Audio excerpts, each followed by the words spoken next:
ভালোবাসা প্রয়োজন কখন জানেন? বৃদ্ধ বয়সে, যখন ভাঁজ পড়া চামড়ায় শরীরের শক্তি কমে আসবে, চেহারায় বয়সের ছাপ পড়বে, চোখের নিচে ছানি পড়ে যাবে, যখন চাইলেও একা পথ চলতে পারবো না। হাতের মুঠোয় নির্ভরতার একটা হাত কিন্তু তখন সত্যিই লাগবে। বিষণ্ণতা, একাকিত্ব, ক্লান্তি, আবছাদ, শরীরে যখন নানা রোগ চেপে বসবে, তখন গল্প করার একান্তই কিন্তু নিজের একটা মানুষ খুব দরকার। একটু আদর, যত্ন, খেয়াল রাখার জন্য একটা আপন মানুষ, কি বলেন, দরকার না? ভালোবাসাটা তো তখনই সবচেয়ে বেশি প্রয়োজন। নন্দিতা রায়ের বেলা শুরুর মুভির ওই কথাটা কি মনে আছে?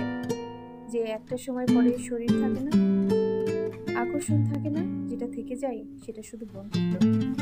তখন শুধু বন্ধুত্বটাই থাকে, আর থাকে সারা জীবন একসাথে কাটানো অসংখ্য সুন্দর মুহূর্ত। 2-4 বছর একসাথে থাকার মাঝে ভালোবাসার সার্থকতা নয়।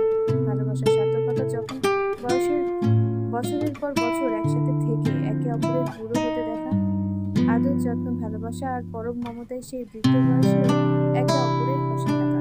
সত্যিকারের ভালোবাসা তো সেখানে। যাই হোক, এত কিছু বললাম, কিন্তু যেটা বলা হয়নি সেটা হচ্ছে আজ দেখতে গিয়েছিলাম তুফান মুভি, সাকিব খানের তুফান মুভি। সত্যি বলতে সাকিব খানের কোনো মুভি আমি আগে হলে দেখিনি, কিন্তু আজকে দেখলাম অনেক ভালো ভালো রিভিউ দেখে সাহস করে গেলাম মুভি দেখতে, এবং আমি সত্যি স্পিচলেস। আসলে এত ভালো হবে মুভিটা আমি ভাবিনি, খুব ভালো লাগলো। এক কথায় পয়সা উসুল যেটাকে বলে, হুট করে সিদ্ধান্ত নিয়েছিলাম আজকে যে দেখতে যাব, এবং তখনই অনলাইনে টিকিটের জন্য চেষ্টা করলাম, এবং আমার বাসার কাছাকাছি হয় সীমান্ত সম্ভার, তো ওখানে চেক করলাম অনলাইনে, এবং টিকিট কেটে ফেললাম তখনই।